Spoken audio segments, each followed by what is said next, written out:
When the Second Empire of Kenshi collapsed, the entire population was split up, with tribes warring for whatever resources they could find. Some groups, however, came together to try and forge a new nation of like-minded individuals. But when a civilization breaks down, the survivors always have someone to blame. The Holy Nation is one of the three major powers in Kenshi, dominating the western side of the map.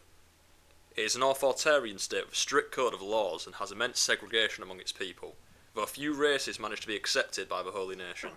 Those that do thrive under its rule.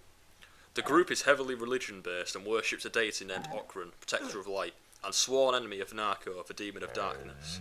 Okranites, as they are called, believe that humans were made in Okran's image as their children, and that other races are agents of darkness and should be either forced into labour so that they can be redeemed for their sins, or put to death as a mercy.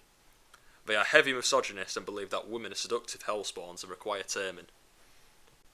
At the bottom of the barrel are the holy farmers. These are the commoners that supply all of the factions' food, which is a big role to play considering they are open to trade with other factions.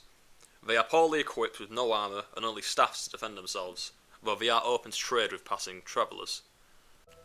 Onto the more pious of the faction, the Holy Servants devote their life to spreading the word of Okran, and accompany patrols of Holy Nation military to aid the soldiers' mission in protecting their values. They are relatively weak in combat, but their mission isn't to take the fight to you, it's to convince you to accept Okran. The backbone of the Holy Nation military is the Paladin, brutal soldiers that wield their trademark weapon, the Paladin's cross cleaver, with deadly intentions. They attack and enslave non-desirables on sight, but give food and blessings to fellow Okranites on their travels. The Holy Nation military can be seen patrolling Okran's territory with the aid of Holy Nation servants. Some Paladins can be promoted to military generals, or Inquisitors as the Holy Nation call them. High Inquisitor Seta can be found at Stack, and is a brick shithouse of a man. He has combat stats of 80 and wields a Paladin's cross cleaver, which is manufactured by Katun.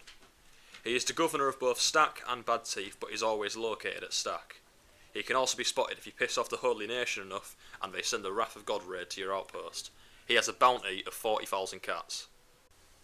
The only other High Inquisitor is High Inquisitor Valtina, who can be found in Okran's Shield. He is a military commander who leads the fight against the United Cities and shares combat stats and the bounty price with Seta. The only difference is Valtina's weapon is manufactured by Edgewalkers, which is the best weapon in the game other than the Me Too variant. The Holy Nation is led by the Grand Wizard himself, the Holy Lord Phoenix. He can be found in the Holy Nation capital Blister Hill with his entourage of 14 High Paladins and his personal bodyguard, the Protector of the Flame. He has masterwork armour, a Me Too Paladin's cross and a staggering 100,000 cat bounty on his head. He will only speak to the player if they are allied with the Holy Nation, and turn in a significant bounty such as the Bugmaster or Emperor Tengu. He has combat stats of 85 which make him a very tough fight even without his bodyguards. He is the 62nd Phoenix of the Holy Nation and will attack any unaccompanied non-human he sees, especially skeletons. The Holy Nation territory is primarily the west side of the map, between the United Cities and the Fogmen and the Shet Kingdom. The capital is Blister Hill, and the towns around it include Stack and Bad Teeth. There are many military outposts and holy farms nearby as well. This part of the video will be discussing the world states of the Holy Nation and the types of law that come with it. For any that don't know, world states are certain things that will happen to the map if significant characters are killed. The Holy Nation has a law that every citizen that roams Okran's territory must have the Holy Flame on hand, their version of the Bible. They view non-humans as undesirables and women as seductive demons, so keep hivers and wenches away. There are also world states that can happen with each leader of the Holy Nation.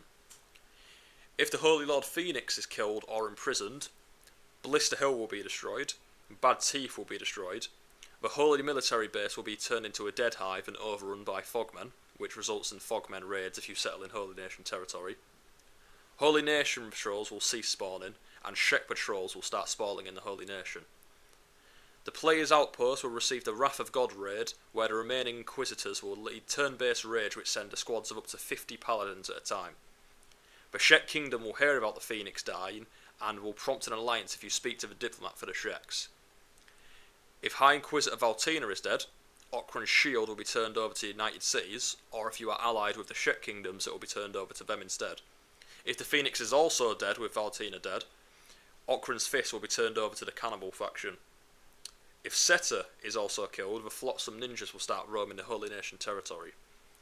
If all three are killed, a new variant called the Stray Paladins will start spawning, with similar stats to the normal Holy Nation Paladins. If High Inquisitor Seta is killed or imprisoned, Stack and Bad Teeth will fall under Shet Kingdom control. Unless both the Starter and Flying Bull are both dead, it will remain Holy Nation.